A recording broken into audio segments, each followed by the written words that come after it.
નમસ્કાર, BBN news ચેનલમાં આપનું સ્વાગત છે। હું છું કવિતા પંચાલ ને હવે જોઈએ આજના સમાચાર।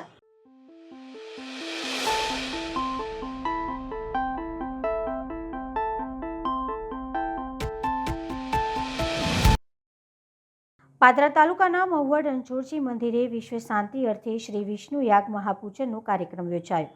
રણછોડજી મંદિરના મહારાજ રાજુભાઈ સાંઠે જણાવ્યું હતું કે 1902માં આ મૂર્તિ અહીંયા પ્રતિષ્ઠા કરવામાં આવી હતી। આ મૂર્તિ આખા ભારતભરમાં ફક્ત અહીં જ આવેલી છે। આ મૂર્તિ એકલબારા, મહુવડ અને ડબકાના ત્રિભેટે આવેલી છે। આ મૂર્તિ માટે ચિત્રાલ, મહુવડ, પાદરાવડુ, દરાપુરા આ 5 જગ્યાના મુખ્યોને એક સાથે સ્વપ્ન આવ્યું હતું ને આ ગોમતી તળાવ પાસે તાજા ફૂલો પડ્યા હશે, ત્યાં તમે ખોદકામ કરો અને ત્યાં ખોદકામ કરતા વિષ્ણુ ભગવાનના ખભે લક્ષ્મી માતા બેઠા હોય તેવી મૂર્તિ સ્વયંભૂ પ્રગટ થઈ। બધા પોતપોતાના ગામે આ મૂર્તિ લઈ જાય મંદિર બનાવવાની વાતો કરવા માટે વિવાદ ઊભો થયો ત્યારે એકલબારાના ગગુવા ઠાકોર વચ્ચે પડી ચિઠ્ઠી નાખો અને જે ગામની ચિઠ્ઠી નીકળે ત્યાં ગામે આ મૂર્તિની પ્રતિષ્ઠા કરવી તેવું નક્કી થયું હતું। ચિઠ્ઠી નાખતા બાળકોના હાથે ઉપાડી ત્યારે હનુમાનજી મહારાજની આજ્ઞાથી મહુવડ નામ સામે આવ્યું। આમ આઝાદી પહેલાં આ મૂર્તિની પ્રાણ પ્રતિષ્ઠા કરવામાં આવી હતી। આ વર્ષે 179 વર્ષ મૂર્તિની પ્રતિષ્ઠાને થયા તથા દર વર્ષે ફેબ્રુઆરી માસમાં લક્ષ્મીજી સહિત રણછોડજીનો પાટોત્સવ ઉજવવામાં આવે છે। દરમિયાન યુનિવર્સિટીના પૂર્વ સેનેટ અને સિન્ડિકેટ સભ્ય દીપક શાહે જણાવ્યું હતું કે આજે અહીંયા જગતના કલ્યાણ અર્થે શ્રી વિષ્ણુ યાગ મહાપૂજનનું ભવ્યથી ભવ્ય આયોજન કરવામાં આવ્યું હતું અને આયોજન જાણીતા એડવોકેટ અને નોટરી ભાવેશભાઈ વ્યાસ દ્વારા કરવામાં આવ્યું હતું। આ મહાયાગ માટે જાણીતા પંડિત વિનાયક લીમકર શાસ્ત્રીજી, લોકેશ શાસ્ત્રીજી, લક્ષ્યાંક શાસ્ત્રીજી તથા પ્રશાંત શાસ્ત્રીજી અત્રી ભટ્ટ ખૂબ જ સુંદર રીતે વિધાનથી સવારે 9 વાગ્યાથી 5 વાગ્યા સુધી આ મહાયાગમાં શાસ્ત્રોક્ત વિધિ કરાવી।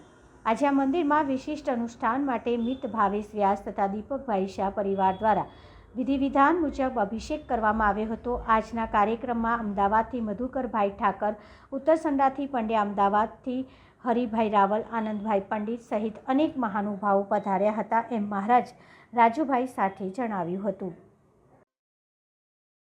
યાત્રાધામ ચાંદોદ એ દક્ષિણ પ્રયાગ તીર્થ તરીકેનું પૌરાણિક મહાત્મ્ય ધરાવે છે। પરિણામે વર્ષભર શ્રદ્ધાળુઓ, યાત્રાળુઓ અને પર્યટકો નર્મદા સ્નાન, વિધિ વિધાન સહિત પૌરાણિક સ્થળોની મુલાકાત અર્થે આખા વર્ષ દરમિયાન પધારતા હોય છે। ત્યારે આવનારા યાત્રિકોને પાર્કિંગ, શૌચાલય, changing room, food court, RCC road તેમજ નદી કિનારે સરળતાથી ઉતરી શકાય તે માટે રેલિંગ જેવી સુવિધાઓ મળી રહે તે માટે ગુજરાત સરકારના પ્રવાસન પ્રોજેક્ટ અંતર્ગત 5 કરોડ ઉપરાંત ગ્રાન્ટને મંજૂરી સાથે વર્ક ઓર્ડર મળ્યો છે। ગુજરાતના પ્રસિદ્ધ યાત્રાધામ ચાંદોદમાં પ્રવાસન પ્રોજેક્ટ અંતર્ગત શ્રી માધવાનંદ આશ્રમના ગેટ પાસેથી માર્કંડેશ્વર ઘાટ સુધીના વિસ્તારમાં વિકાસ કાર્યો માટે 5 કરોડ ઉપરાંતનો વર્ક ઓર્ડર ફાળવવામાં આવ્યો છે। ત્યારે આ કામગીરી બાબતના નિરીક્ષણ હેતુ ધારાસભ્ય શૈલેષભાઈ મહેતાએ નગરના અગ્રણી તેમજ ચાંદોદ માંડવાના સરપંચને સાથે રાખી નવીનીકરણ થનાર વિકાસના કાર્યોનો તાગ મેળવી વધુમાં વધુ સારી રીતે આ કામગીરી નિર્માણ પામે તે અંગે ચર્ચા વિચારણા કરી હતી। આ પ્રોજેક્ટ અંતર્ગત શ્રી માધવાનંદ આશ્રમના ગેટ બાજુના વિસ્તારમાં શૌચાલય, પાર્કિંગ, ફૂડ કોર્ટ, બેઠક વ્યવસ્થા સહિત માર્કંડેશ્વર ઘાટ કિનારે changing room, railing, pathway, RCC road જેવા વિકાસ કાર્યોના નવા રંગરૂપ સાથે તૈયાર થશે। ઉલ્લેખનીય છે કે આ વિકાસ કાર્યોની સાથે સાથે નગરના દૂષિત પાણી નર્મદા નદીના પવિત્ર જળમાં ભળે નહીં તે માટે અંદાજિત 5 કરોડના ખર્ચે 2 MLD સુએજ ટ્રીટમેન્ટ પ્લાન્ટની ગ્રાન્ટ પણ સરકાર દ્વારા ફાળવવામાં આવી છે। ડભોઈ તાલુકાના ચાંદોદ ગામ એ તીર્થક્ષેત્ર તરીકે જાણીતું છે। લોકો ત્યાં વિધિ વિધાન કરાવવા આવતા હોય છે ત્યારે એ લોકોની સગવડો સચવાય, કારણ કે ઘાટો હોવાથી અને નર્મદામાં સ્નાનનું મહત્ત્વ હોવાથી લોકો સ્નાન કરવા આવે છે ત્યારે એમને કપડાં ચેન્જ કરવા માટેની વ્યવસ્થાઓ નથી હોતી, પાર્કિંગની વ્યવસ્થાઓ નથી હોતી, સારી જમવાની વ્યવસ્થાઓ નથી હોતી। એ બધાને ધ્યાનમાં રહીને સરકારે 5 કરોડ ઉપરાંતની રકમ માર્કંડેશ્વર ઘાટ ખાતે એ ઘાટનું નવીનીકરણ થશે, ચેન્જિંગ રૂમ બનાવવામાં આવશે, શૌચાલય બનાવવામાં આવશે, મોટી ઉંમરના લોકોને ચાલવામાં તકલીફ પડતી હોય ત્યારે રેલિંગનું પણ આયોજન છે અને પાર્કિંગ માટે અને ફૂડ કોર્ટ માટેની પણ વ્યવસ્થાઓ ત્યાં ઊભી કરવાનો ટેન્ડર મંજૂર થઈ ગયું છે, વર્ક ઓર્ડર પણ અપાઈ ગયો છે અને કોન્ટ્રાક્ટરે ગઈકાલે આ જગ્યાનું નિરીક્ષણ પણ કર્યું છે. ટૂંક સમયમાં આનું કામ ચાલુ થશે. સાથે સાથે ચાણોદ ગામની જે સૌથી મોટી સમસ્યા ડ્રેનેજની છે કે ડ્રેનેજના પાણી ટ્રીટ થયા વગર નદીમાં જઈ રહ્યા છે. નદીને માતા કહેવામાં આવે છે અને માતામાં જ્યારે આવા ગંદા મળમૂત્ર જાય એ ખોટું કહેવાય. એને ધ્યાનમાં રાખીને સરકારમાંથી એની પણ સુએજ ટ્રીટમેન્ટ પ્લાન્ટની પણ મંજૂરી આવી રહી લાખના ખર્ચે. બ્રહ્માકુમારીઝ ગુજરાત 2025ના વર્ષને મનાવશે હીરક જયંતિ વર્ષ. ન ભૂતો ન ભવિષ્યતિ. જી હા, બ્રહ્માકુમારીઝ દ્વારા રાજકોટમાં ત્રંબાના આંગણે ભૂતકાળમાં કદી ન બની હોય કે ભવિષ્યમાં કદાચ ન પણ બની શકે તેવો ભવ્યથી ભવ્ય કાર્યક્રમ શનિ રવિવારે યોજાશે. નામ તેવા ગુણ. બ્રહ્માકુમારીઝ ગુજરાતના ડાયમંડ જ્યુબલી વર્ષ ઉજવણી નિમિત્તે રાજ્યભરમાં 1500થી વધુ તપસ્વી બાલ બ્રહ્મચારિણી શિવશક્તિ બહેનોનું મહાસંમેલન મહાસ્નેહ મિલન યોજાઈ ગયું. આ ખાસ કાર્યક્રમ બ્રહ્માકુમારીઝ ગુજરાત ઝોન ડાયરેક્ટર રાજયોગિની ભારતી દીદીના માર્ગદર્શન હેઠળ યોજાયો હતો.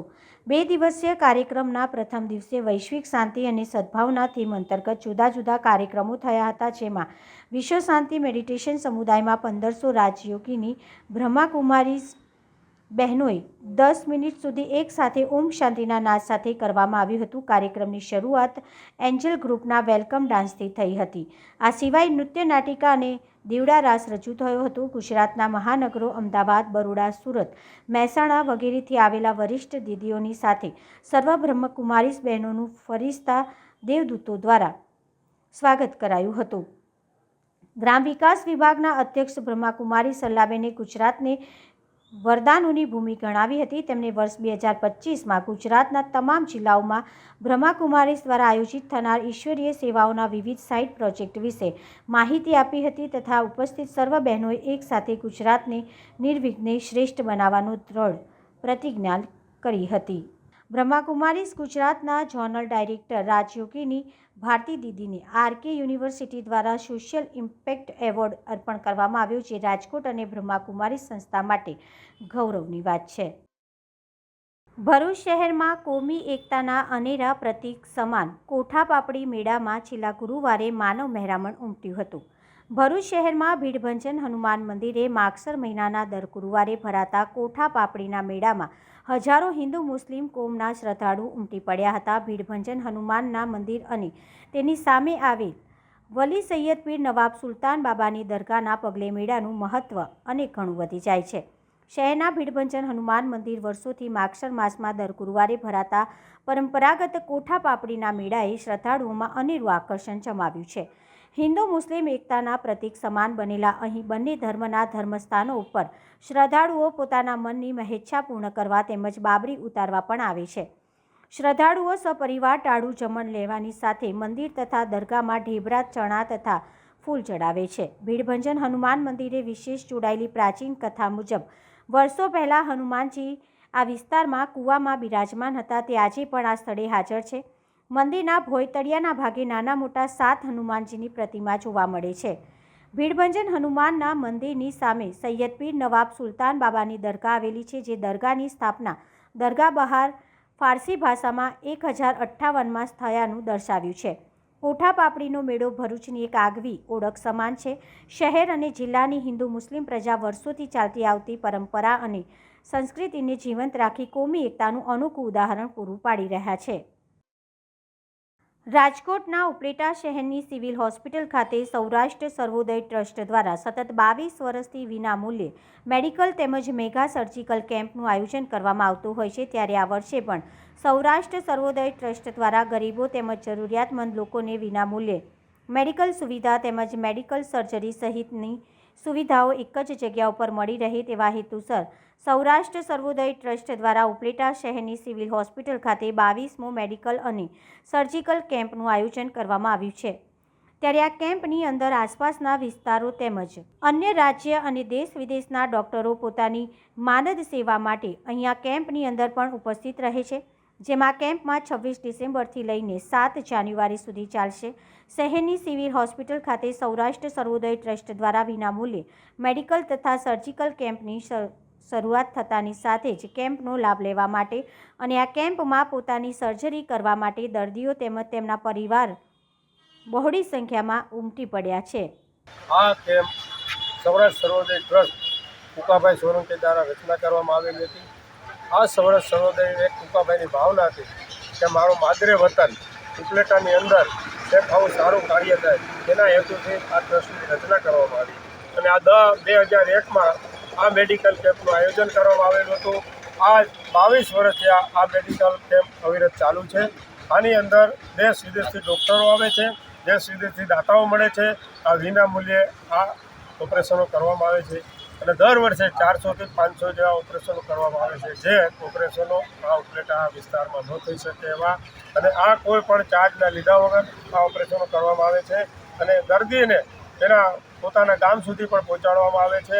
અને આ જે દેશ વિદેશથી જે દાતાઓ છે, ડૉક્ટરો છે, એની એક ભાવના છે અને આપણે જોઈએ છીએ કે મેડિકલ કેમ્પો છે 1 વર્ષ, 2 વર્ષ, 3 વર્ષ એમ ચાલતા હોય છે, પણ આ એક ધારો 22 વર્ષથી આ મેડિકલ કેમ્પ ચાલુ છે. કુકાભાઈની ભાવના હતી એ આવી રીતે ચાલુ છે.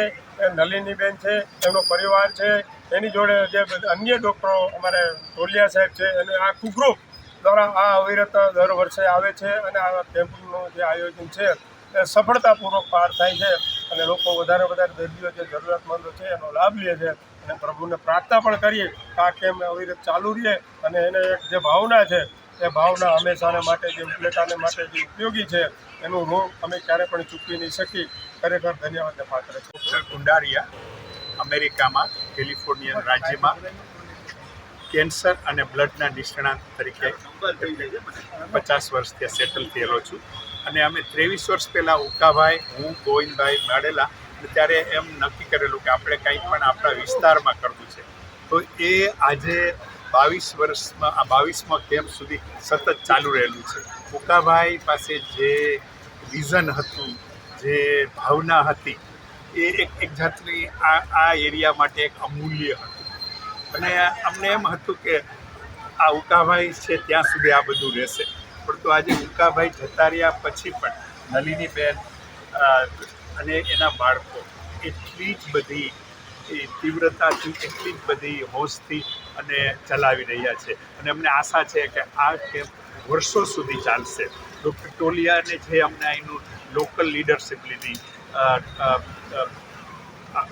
રમેશભાઈ પનેરાએ જે આખું અમને આ મેનેજ કરવામાં જે હેલ્પ કરે છે, તો આવી રીતે આ એક વ્યક્તિનું નહીં પણ બધા જ આખા ઉપલેટા ટીમ, બોમ્બે ટીમ, અમેરિકાની ટીમ એટલે આવી રીતે ઘણા બધા માણસો અને સદનસીબે જે ડોનરનો પ્રવાહ અમેરિકાથી અને અહીંથી ચાલુ છે, બધું સારી રીતે મેનેજ થઈ શકે છે અને આશા છે કે આમાં આપણે નવું શું કરી શકીએ.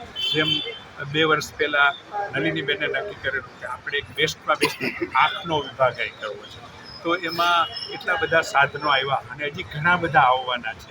તો આવી રીતે આખા એરિયામાં કોઈ ગુજરાતમાં એવું તાલુકા લેવલની જગ્યા નહીં હોય કે જ્યાં દરરોજ આઈની એટલી ઓપીડી, આંખની એટલી ઓપીડી થતી હોય અથવા તો એમ માનો કે એટલા બધા ઓપરેશનો થઈ જતા. તો આવી રીતે આશા છે કે આપણે જુદા જુદા બીજા વિભાગોએ આપણે ડેવલપ કરી અને એક ઊંચી જગાએ આપણે આપણા તાલુકાની નામના બધે કરીએ. બસ એ જ કહેવાનું. આ કેમ્પ 2001થી શરૂઆત મારા હસબન્ડ ઉકાભાઈ સોલંકી શરૂ કરી હતી ને એ મેનેજિંગ કરતા હતા. 2018માં ઉકાભાઈ સોલંકી પાસ હવે થઈ ગયા તો હું એમની જગ્યા આ બધાએ મને એમ કીધું કે હું મેનેજ કરું તો સારું ને આ લોકોની બધાની કૃપા વોલેન્ટિયરની છે કે મારામાં આ લોકોનો ફેથ છે. અમે લોકો અહીંયા કોટેજ હોસ્પિટલમાં 2018થી શરૂ કર્યું તો કોવિડમાં 2 વર્ષ અમે કેમ્પ ના કર્યો તો અમે જો ફાળો મળ્યું તો અહીંયા અમે હોસ્પિટલમાં બધાય જાતના દવા ઇક્વિપમેન્ટ મૂકી દીધા છે ને લોકો ફાળા દીધા વગર, પૈસા દીધા વગર આ લોકો અહીંયા મફતમાં બધી જાતની સર્વિસ લે છે. શહેરમાં જે લોકો લાખો, 2 લાખ, 3 લાખ દઈને 6 મહિના આ લોકોને અપોઇન્ટમેન્ટ મળે છે, અહીંયા આ લોકો ખાલી વોક ઇન થાય છે, લાઈનમાં બેઠે છે ને આ લોકોને બધી જાતની સગવડતા મળે. આખો વર્ષ અમે લોકો આ કેમ્પ 27 ડિસેમ્બરથી 5 થી 7 જાન્યુઆરી કરીએ છીએ ને આમાં બધા વિભાગના દૂર દૂરના ડૉક્ટરો આવે છે ને દૂર દૂરના દાતાઓ આવે છે, દેશ વિદેશના સહયોગ આપે છે, એટલે અમારું બધું કામ ચાલે છે. વાલાઓ આવો ને લાભ લેવો. આભાર.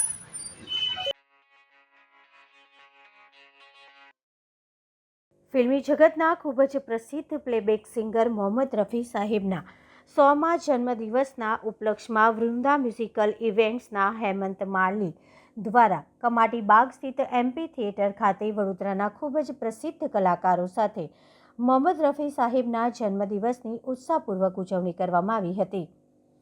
હિન્દી સિનેમા જગતના મહાનાયક મોહમ્મદ રફી સાહેબનો 24 ડિસેમ્બર 2024ના રોજ 100મો જન્મદિવસ ઉજવાઈ ગયો. તેમની પ્લેબેક સિંગર તરીકેની સફરમાં રફી સાહેબે 4425 હિન્દી ફિલ્મી ગીતો ગાયા હતા. ગુજરાતી સાહિત્યની અન્ય ભાષાની ફિલ્મો માટે 310 ગીતો ગાયા, જ્યારે 328 નોન ફિલ્મી ગીતો ગઝલ ગાયા હતા. ગીતો ગઝલ, દેશભક્તિ song, sad songs, romantic song, qawwali, ભજનો, શાસ્ત્રીય ગાયનોના ગીતો તેઓ સરળતાથી ગાતા હતા. એમના દેહાંત 1980 સુધી પૂરા 36 વર્ષ સુધી સાતત્યપૂર્વક ચાલતી રહી હિન્દી ફિલ્મોમાં 4425 અને અન્ય ભાષા કે નોન ફિલ્મીમાં 638 એમ કુલ મળીને 5063 રચનાઓ રફી સાહેબે પોતાનો અવાજ આપ્યો હતો, જેમાં સૌથી વધુ તેઓએ શમ્મી કપૂર માટે 190 ગીતો અને ત્યાર પછી જોની વોકર માટે 155 ગીતો ગાયા હતા. આ ઉપરાંત કિશોર કુમાર જે દિગ્ગજ ગાયકને પણ રફી સાહેબે 2 ફિલ્મો શરારત અને રાગીણીમાં પોતાનો કંઠ આપ્યો હતો. તેમજ સૌથી વધુ આશા ભોસલે સાથે 796 ગીતો અને ત્યારબાદ લતા મંગેશકર સાથે 411 ગીતો ગાયા હતા. ત્યારે મોહમ્મદ રફીના 100મા જન્મદિવસ પર કમાટી બાગ ખાતે એમપી થિયેટર ખાતે મોહમ્મદ રફી સાહેબના ગીતોની પ્રસ્તુતિ હેમંત માલી, મહેમૂદ હસન, ચેતના સહાણી, અનિલ સિંધી, વૃંદા ખરાડી, એન્જલ યાદવ, લવકુમાર ઠક્કર દ્વારા વિવિધ સોંગ ગાઈ ત્યાં ઉપસ્થિત સૌ દર્શકોના મન મોહી લીધા હતા. મ્યુઝિક દિલીપ રાવલ દ્વારા આપવામાં આવ્યું હતું. મુખ્ય મહેમાન તરીકે વડોદરાના મામલતદાર ઉપસ્થિત રહ્યા હતા અને તેઓ દ્વારા પણ સોંગ ગાઈને ઉપસ્થિત સૌ લોકોને મંત્રમુગ્ધ કર્યા હતા. ગુજરાતની નિર્ભયાને શ્રદ્ધાંજલિ. વડોદરા શહેર કોંગ્રેસ દ્વારા ગુજરાતની નિર્ભયાને શ્રદ્ધાંજલિ આપવાના કાર્યક્રમનું આયોજન કરવામાં આવ્યું હતું. ગઈકાલે સાંજે ભગતસિંહની પ્રતિમા પાસે જૂનું ન્યાય મંદિર પાસે વડોદરા શહેર કોંગ્રેસ દ્વારા ગુજરાતની નિર્ભયાને શ્રદ્ધાંજલિ આપવાના કાર્યક્રમનું આયોજન કર્યું હતું.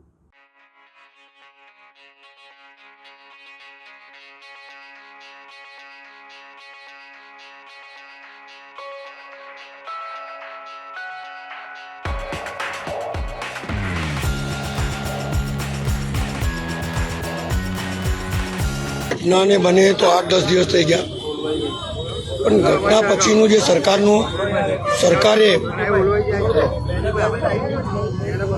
એ નિભાવવું જોઈએ એમને કે ભાઈ આ દીકરી ઉપર બળાત્કાર થયું છે, ગુનેગારને પકડી લીધા છે, પણ જે રીતે માનવ ધર્મ આ સરકારે નિભાવવું જોઈએ એ માનવ ધર્મ નહીં નિભાવ્યું. સરકાર કોઈની બી હોય, કોંગ્રેસની હોય, ભાજપની હોય, આપની હોય, ગમે તેની હોય, પણ દીકરી તો આ દેશની હતી. જો દીકરી દેશની હોય તો એમાં પક્ષાપક્ષીનું રાજકારણ કેમ? અહીંયા બનાવ બને કે ગમે ત્યાં બને, આવા બનાવ તો ગમે ત્યાં બની શકે છે. ઝારખંડનો માણસ હતો તો શું છે, ગુનેગાર હોય છે, ગુનેગારને સજા મળવી જોઈએ, પણ એનો મતલબ એનો મોતનો મલાજો બી તમે સંભાળી નથી શકતા. તમે એમના મા બાપને મળવા ના દો, તમે પ્લેનમાં લિફ્ટ ના કરવા દો. શું માંડ્યું છે તમે? શું બતાડવા માંગો છો? સરકારનો મતલબ એ નથી કે સરકારનો બચાવ કરો. સરકારનો એ મતલબ હોય કે પારદર્શક સરકાર હોય. ગુનેગાર છે તો ગુનેગારને સજા મળે અને કડકમાં કડક કાયદો કરે. સવાલ એટલી બધી નિર્લજ્જતા, મારા જેવો વ્યક્તિ આજે ત્યાં રાત્રે 3 વાગ્યા સુધી બેસીને એમને દીકરીના મા બાપને મળવાની ઈચ્છા રાખું, કારણ કે મને ઉપરથી ફોન હતો કે એમને જે મદદ જોઈતી હોય ઝારખંડની સરકાર મદદ કરવા માટે તૈયાર. તમે નથી કરી શકતા એ તો તમે પુરવાર કરી દીધું છે, પણ કોઈ મદદ કરવા માંગતો હોય એ ગરીબ પરિવારને તો તમને શું પેટમાં દુખે છે? એક એએસપી જેનો બહુ મોટો તાઇપા કરી રહ્યા હોય એ પ્રમાણે પાછળથી એને લઈ ગયા, એનું પોસ્ટમોર્ટમ કરી દીધું, કાયદા વિરુદ્ધનું કામ કર્યું છે. એક તો મા બાપને મળવા માટે રોકી ના શકે, બીજું રાત્રે પોસ્ટમોર્ટમ ના થાય. યાદ રાખજો, આ બંને કૃત્ય જે એને કર્યા છે એ કાયદાની વિરુદ્ધ કર્યા છે અને હું આગળ વધીશ આપણા માટે. કારણ કે આજે તો આ એક દીકરી છે, કોઈ બીજી દીકરી હોય ત્યારે બી આવા તાઇપા કરશે. આવા તાઇપાવાળાઓને જોડાય નહીં. સત્તાનો દુરુપયોગ ના થાય. સરકાર ગમે તે કે પણ તમારે કાયદાથી જ કામ કરવાનું છે. તમે કાયદાથી બંધાયેલા છો. કાયદા વગર ઉપરવટ જઈને કામ કરશો તે કામ શોષણ કરી રહ્યા છો લોકો, એવું સમજી જશો.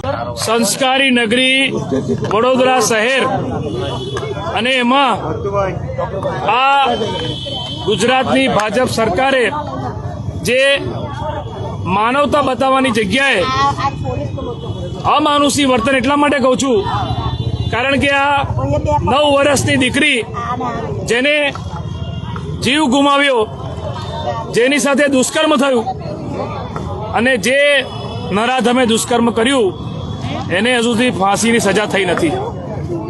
અને દવાખાનામાં જ્યારે એસએસજીમાં આ દીકરી એડમિટ હતી, આપ સૌ જાણો છો કે ઝારખંડના મંત્રી શ્રી દીપિકા સિંહ અહીંયા રૂબરૂમાં આવ્યા અને દીકરીને મળ્યા, એના પરિવારને મળ્યા.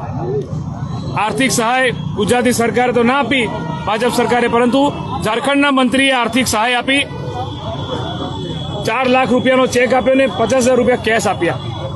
અને ગુજરાતના જે મંત્રીશ્રી હતા એમનો સમય પણ માંગેલો કે આ બાબતે મળવું છે. કારણ કે ગુજરાતમાં બળાત્કારના બનાવો આપણે જાણીએ છીએ કે જે ભાજપની સરકાર બેટી બચાવો બેટી પઢાઓની વાતો કરે છે, આજે એમના શાસનમાં દીકરીઓ સુરક્ષિત નથી અને રોજે બળાત્કારના કેસો થાય છે.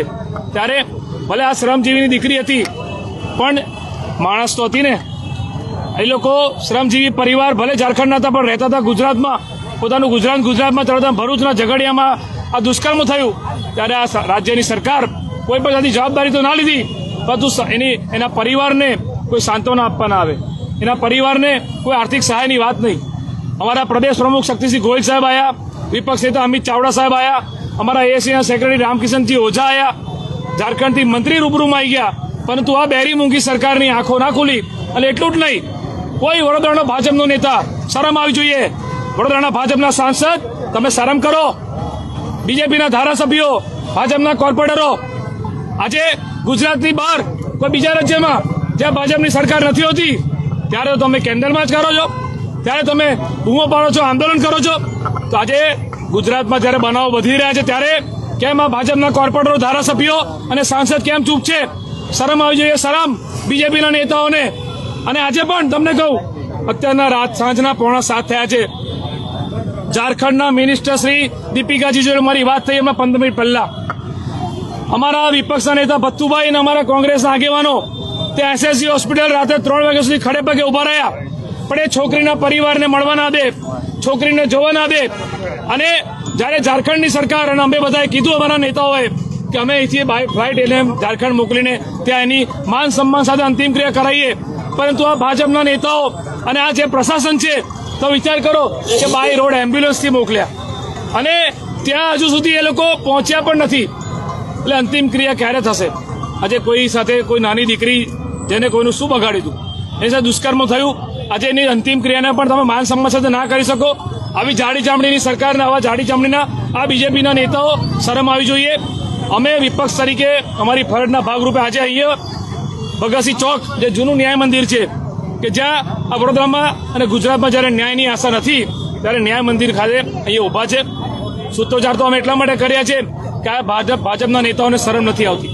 અને અહીંયા કેન્ડલ મીણબત્તી પ્રગટાઈને આ દીકરીની આત્માને શાંતિ મળે એના શ્રદ્ધાંજલિનો પણ અમે અહીંયા કાર્યક્રમ રાખ્યો છે અને માટે અહીંયા કોંગ્રેસ પરિવારજનો બધા ઉપસ્થિત છે. માનો છો ભાજપ સરકારે મોટો ચલાવ્યો પણ હજુ નથી જાળવ્યો? 100%. આ લોકોએ જે દીકરી સાથે જે દુષ્કર્મ થયું ને જે પીડા આ ભોગવી દીકરીએ, એ તો એ જાણે, પણ આ દુઃખમાં સહભાગી પણ ન થયા બીજેપીના નેતાઓ. શરમ આવી જોઈએ.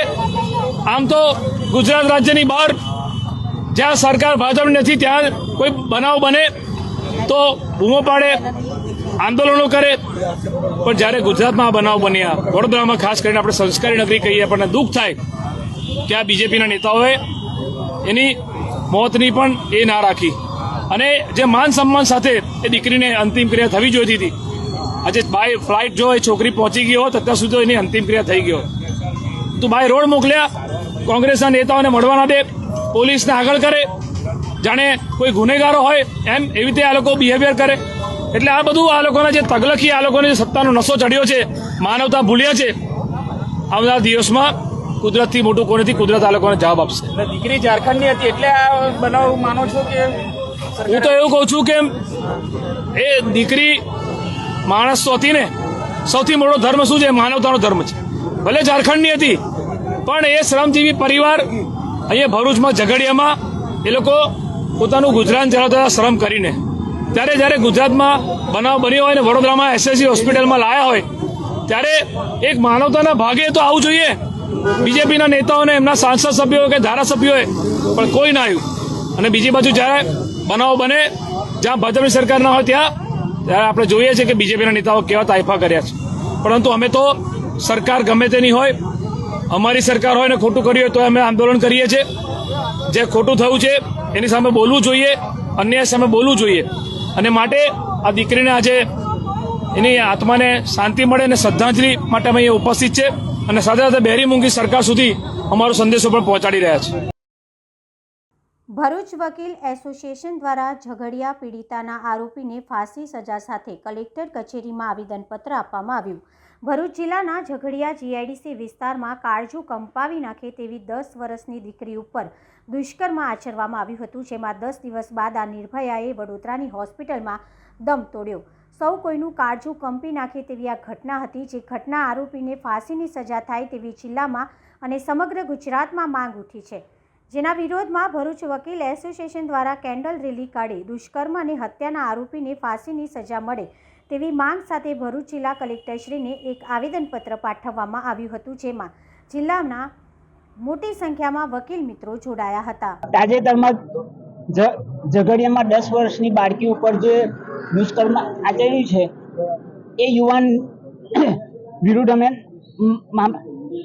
કલેક્ટર સાહેબને આવેદનપત્ર આપવામાં આવ્યા છે ને કલેક્ટર સાહેબને એવી તાકીદ કરીએ છીએ કે પ્રશાસન દ્વારા બહારથી જે કોઈ કામદાર ભરૂચ ઔદ્યોગિક હબ છે, જેને કારણે વારંવાર બહારથી ઘણા બધા અનનોન માણસો અહીંયા નોકરી માટે આવે છે. તો દરેક વ્યક્તિની એક આગવી ઓળખ હોય, પ્રશાસન માટે દરેક બહારથી આવનાર વ્યક્તિની ઓળખ હોય અને એમની પાસે પૂરતી માહિતી હોય.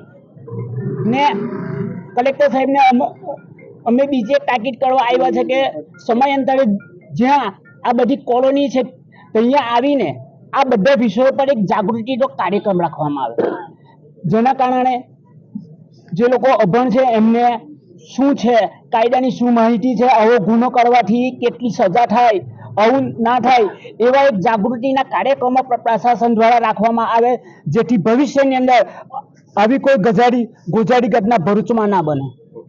ને અમે પ્રશાસનને પણ એવી રજૂઆત કરીએ છીએ કે આ યુવકની જલ્દીમાં જલ્દી ચાર્જશીટ નામદાર કોર્ટમાં રજૂ કરવામાં આવે અને ડે બાય ડે કેસ ચલાવીને એકદમ જલ્દી કાર્યવાહી આની પૂરી કરવામાં આવે ને આકરામાં આકરી સજા કરવામાં આવે, જેથી આવનાર સમયમાં દરેક વ્યક્તિને આવું દુષ્કર્મ કરવાની કેવી સજા થાય છે એવો એક સમાજમાં દાખલો બને. તે એ કારણસર આજે અમે ભરૂચ જિલ્લાના બધા બારના પ્રમુખો એકત્ર થઈને આજરોજ નામદાર કલેક્ટર સાહેબમાં આવેદનપત્ર આપીને ગુજારિશ કરીને બાળકીના ન્યાયની માંગણી કરવા માટે આવેલા છે. હું એડવોકેટ પ્રીતિ ચૌહાણ, ભરૂચ બાર એસોસિએશન.